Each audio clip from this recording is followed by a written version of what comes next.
Dogmas marianos y Guadalupe. ¿De qué manera están presentes estas cuatro verdades en el acontecimiento guadalupano? Que ella es la Madre de Dios, que ella es la siempre Virgen, que ella es la Inmaculada Concepción, que ella es la Asunta al cielo. Los cuatro dogmas están presentes en el acontecimiento guadalupano. Guadalupe forma parte de la tradición cultural católica y mexicana. Es una realización específica de la fe. Al mismo tiempo, Guadalupe contiene teología. Se reconoce una armonía doctrinal y al mismo tiempo acentos y contenidos propios. Refleja la analogía de la fe. Podríamos identificar, por ejemplo, una presentación del misterio de Dios, por ejemplo, con los cuatro nombres del Nican Mopogua, que coinciden, en una perspectiva muy sugestiva, con características del Dios de la revelación, o bien elementos cristológicos, eclesiológicos, una visión del laicado y del ministerio ordenado, incluso una perspectiva de la catolicidad, de la evangelización, del mestizaje. Nosotros pretendemos ahora concentrarnos en los dogmas marianos, la maternidad divina, la virginidad perpetua, la Inmaculada Concepción y la Asunción, mostrando que están presentes en el acontecimiento guadalupano. Para esto, como marco teórico, propongo utilizar el esquema clásico de la semiótica. Ya por varias décadas se acostumbra a integrar esta teoría del signo con tres variables: la sintáctica, llamada también gramática, la semántica y la pragmática. Mientras la sintáctica de alguna manera considera la relación de los signos entre ellos, es decir, las reglas del juego que son la clave para la elaboración de un lenguaje, la semántica mira el lenguaje en referencia al significado, a las cosas indicadas a través del signo. Por otra parte, la pragmática ubica la comunicación en un contexto preciso y al mismo tiempo revisa su perspectiva dinámica, la acción. Este esquema me parece pertinente en el caso de Guadalupe, dada la complejidad del acontecimiento y al mismo tiempo la riqueza significativa de todos los elementos que incluye. Reconocemos, en efecto, lo que podríamos llamar condiciones sintácticas de Guadalupe o incluso sintáctica guadalupana, porque Guadalupe como evento comunicativo es una realidad compleja. No se trata solo de una imagen.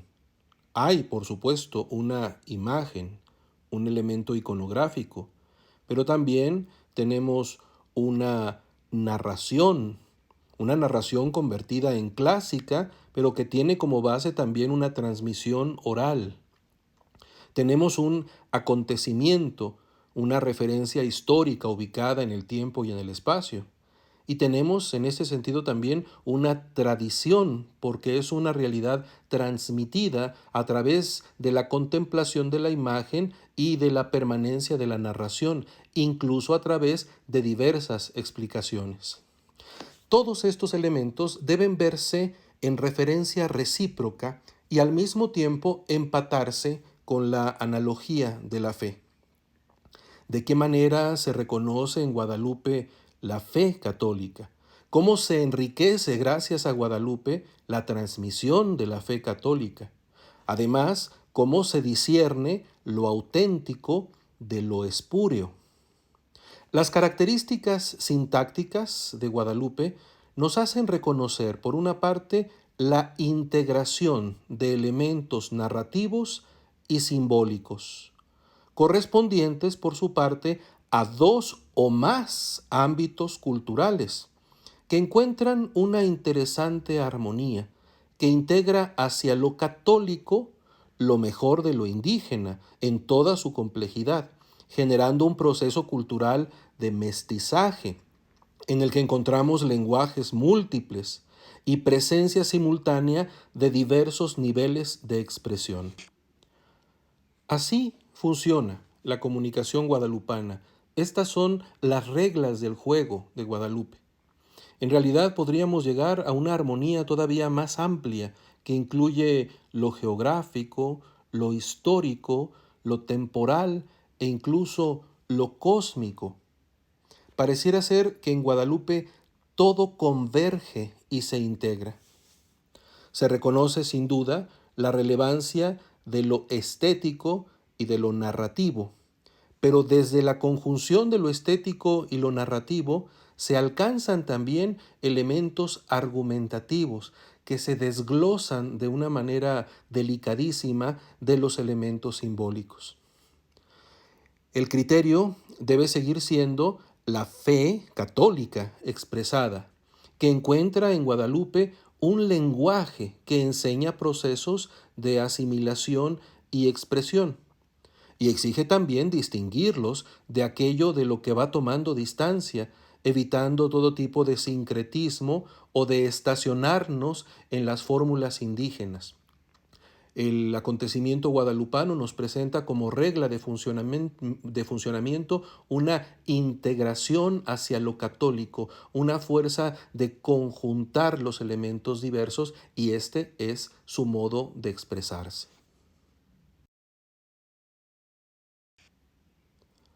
Además de reconocer esta sintáctica, habría que detenerse en la semántica guadalupana, es decir, la realidad a la que hace referencia el signo. Cómo en la tilma y en la narración se transmite el contenido de la fe. Eso mismo lo haremos sobre los dogmas marianos en concreto, pero podríamos en realidad verlo de una manera mucho más amplia. Por ejemplo, el Dios de nuestro Señor Jesucristo, que conocemos como un Dios compasivo, providente, Señor del cosmos, comprometido con su pueblo, presente en Guadalupe, integrando la perspectiva de la visión indígena, que se armoniza de una manera muy interesante, depurando el acontecimiento guadalupano lo que tiene de valor y enriqueciendo con la sensibilidad indígena la expresión de lo católico. Pensemos en los nombres que aparecen en la narración. Así, Intloque y Nahuaque, el Señor del cerca y del junto, que tanto se parece al Dios descrito en el Salmo 139, a quien se invoca para que me sondee y me conozca, o bien, siguiendo la tradición agustiniana, a quien se llama el íntimo, el más íntimo de mi propia intimidad, o bien el segundo título del Nican Mopogua en el Ipalnemowani, aquel por quien se vive, que evidentemente empata con la visión del Dios de la vida del Antiguo y del Nuevo Testamento. La visión riquísima, con alcances incluso metafísicos, del Moyocoyani Teyocoyani, el que pensando se da la vida a sí mismo y a los demás, que corresponde de tantas maneras con el Dios creador, que incluso tiene su logos. O el Totecuillo in Ilhuicagua, in Tlatipaque, in Mictlane, nuestro Señor del cielo, de la tierra y del lugar de los muertos, que es el Dios del cielo y de la tierra, o el Dios de lo alto, de lo que está sobre la tierra y lo que está en los abismos. Si nos saltáramos al campo de la cristología, evidentemente es muy sugestivo que en el vientre de María aparezca el Nahui Olin como el centro del cosmos, en torno al cual gira todo el dinamismo del universo, es nuestro Señor Jesucristo. O bien, no menos sugestivo, el que María se llame Madre del arraigadísimo Dios por quien se vive, que nos hace pensar en Cristo, roca y punto de estabilidad de todo el universo. La centralidad cristológica es clara. O bien podríamos extendernos eclesiológicamente a la concepción que desde Guadalupe se tiene del pueblo como familia para quien se construye una casa, la espiritualidad de la compasión, la vocación del laicado en Juan Diego, la naturaleza de la autoridad eclesial en el obispo Zumárraga, la misma misión que se recibe para construir una casa, el hecho mismo de construirla. Todos estos son elementos que nos describen y nos presentan el misterio de la fe.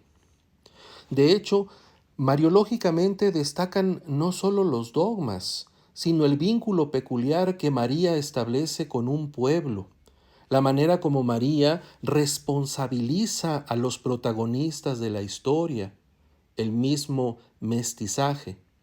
Todos estos elementos formarían parte de una semántica guadalupana. En este espacio ubicaremos justamente nuestra consideración de los dogmas marianos. Pero sería pertinente también establecer una pragmática a partir de Guadalupe, una pragmática guadalupana, integrando el contexto o la combinación de contextos en los que ocurre Guadalupe y al mismo tiempo el dinamismo que se deriva del acontecimiento guadalupano. Porque claro, Guadalupe se ubica en un contexto, o mejor, habría que decir, en una dinámica de contextos, en contextos evolutivos. Pero además el acontecimiento de Guadalupe suscita un movimiento, una dinámica, y llama a la acción. De aquí se derivarían implicaciones pastorales, morales y espirituales. Podemos reconocer el contexto simultáneamente celeste y terrestre de flor y canto de la teofanía guadalupana. Podemos llamarla teofanía guadalupana. Estamos además en el marco histórico de la máxima tensión cultural, en donde se está dando a luz a un pueblo nuevo a partir del encuentro que no deja de tener rasgos trágicos de dos universos distintos. Cómo María en este dinamismo resuelve hacia atrás el conflicto porque integra las tradiciones, pero al mismo tiempo lanza hacia adelante, hacia el futuro, a algo nuevo.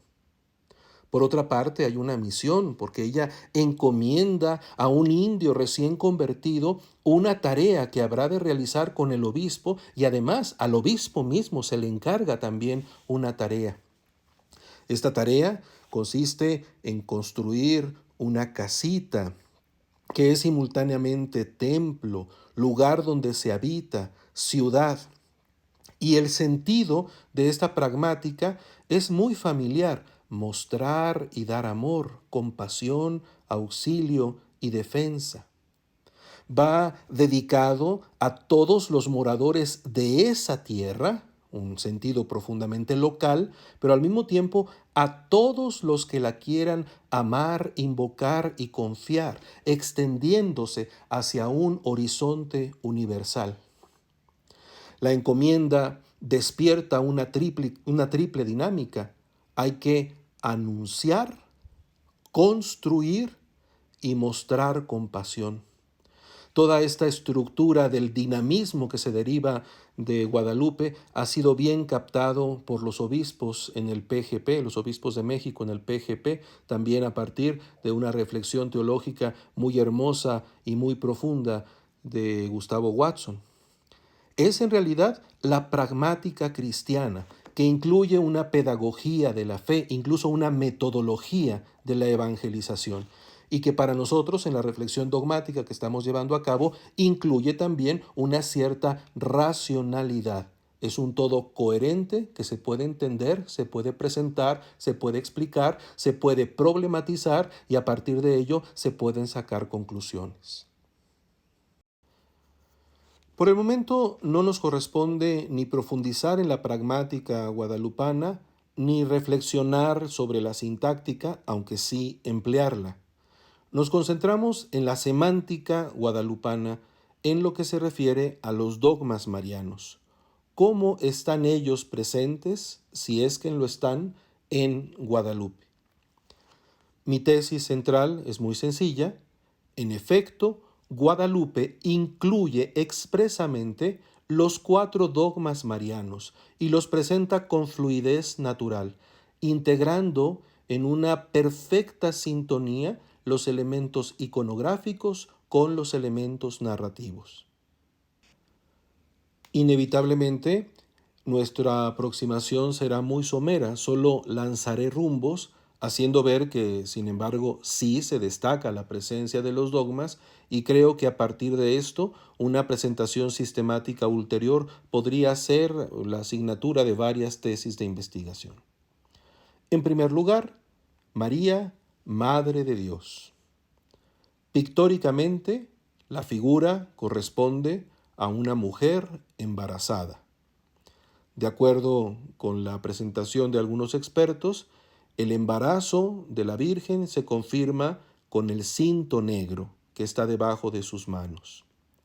Por otra parte, ya hacíamos referencia a esto, el Naui Olin, la flor de 4 pétalos, que es la única de 4 pétalos que se encuentra en toda la tilma, está ubicada la flor exactamente sobre el vientre de María. Y esto nos indica entonces dónde está y quién es el hijo que está a punto de nacer. Es nadie menos que el centro del universo y aquel en torno al cual se genera todo el dinamismo del universo. Pues bien, esto que pictóricamente aparece de manera meridiana en la imagen, se confirma con la presentación narrativa del Nican Mopowa. María se llama Yo soy la siempre Virgen Santa María, Madre del verdadero Dios por quien se vive. Como ya se ha comentado en otros momentos, Madre del arraigadísimo Dios por quien se vive. Madre del Dios verdadero. Casi podríamos decir, Madre del Dios verdadero, de Dios verdadero. Madre del Hijo, y siendo Madre del Hijo de Dios, es Madre de Dios, en perfecta sintonía con el Concilio de Éfeso. Lo mismo ocurre con la virginidad perpetua. Aquí empecemos con lo narrativo, que resulta más evidente. María se presenta: yo soy la perfecta, siempre virgen. Yo perfecta, por siempre, virgen. Nisenquisca, semicac, ishpostli.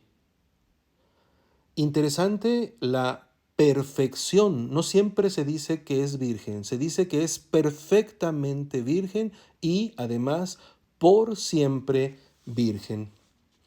Esto que en la narración aparece muy claro, no resulta para todos tan evidente en la imagen. Sin embargo, cuando leemos la interpretación que hace Mario Rojas, él encuentra supuesta y claramente expresada la imagen desde la primera impresión que genera en quien ve esta imagen. ¿Qué es lo que ve quien contempla la imagen?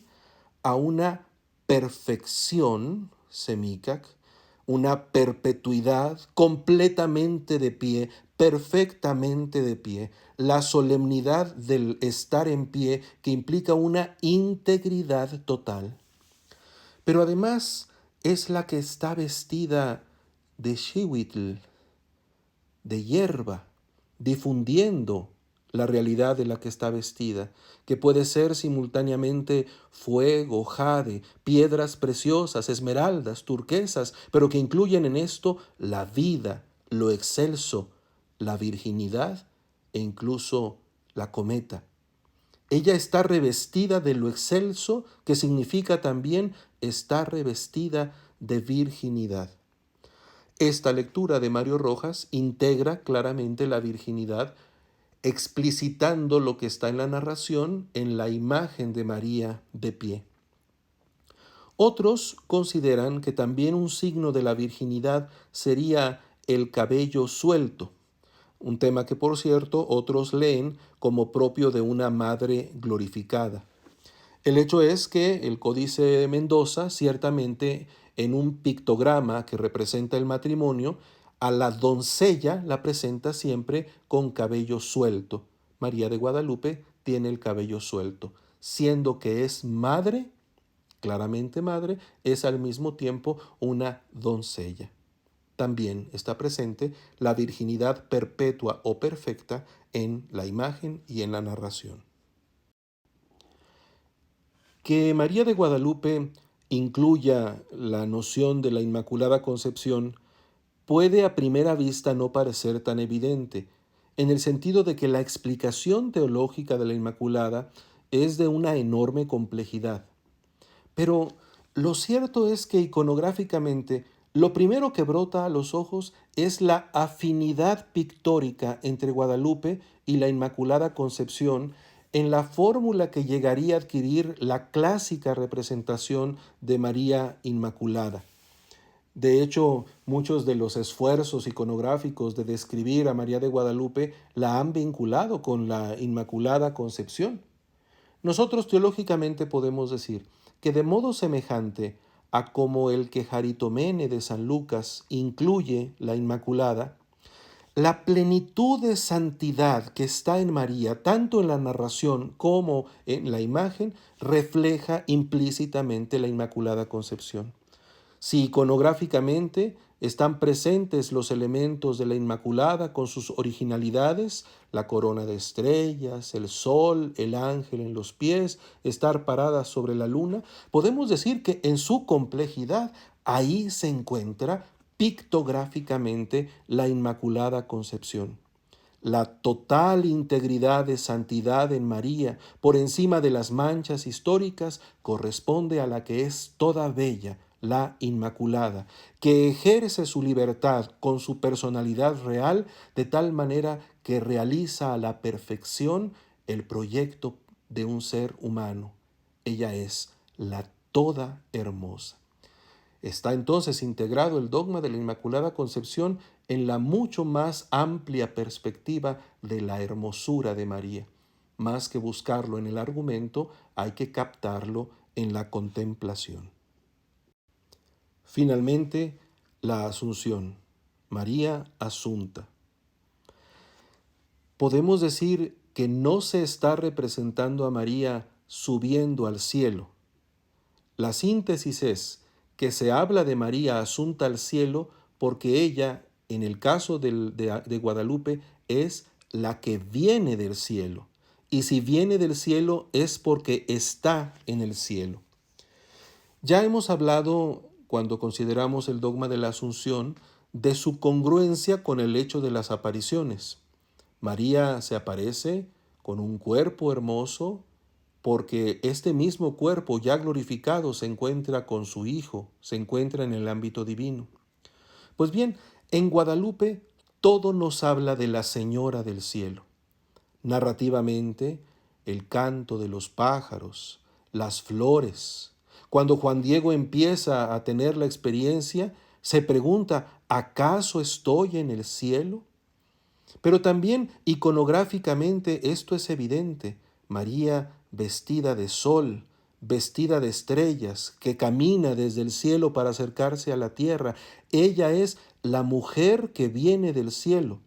No es entonces el momento de la Asunción, porque de hecho ya viene de allá, es la que antes subió, es la Señora del cielo. Pero la majestad de su presencia en el cielo no le quita nada a la ternura con la que se acerca a la tierra para que sus pies benditos se posen sobre esta tierra y la bendiga. Es la Asunta que interviene para bien, para bendición, para compasión en los asuntos de la tierra. Está colaborando con la obra de la salvación. Aunque esta consideración alcanza ciertamente un nivel de contemplación y de devoción sincera, no ignoramos que nos ha manifestado también una claridad teológica y dogmática. Guadalupe incluye los 4 dogmas marianos.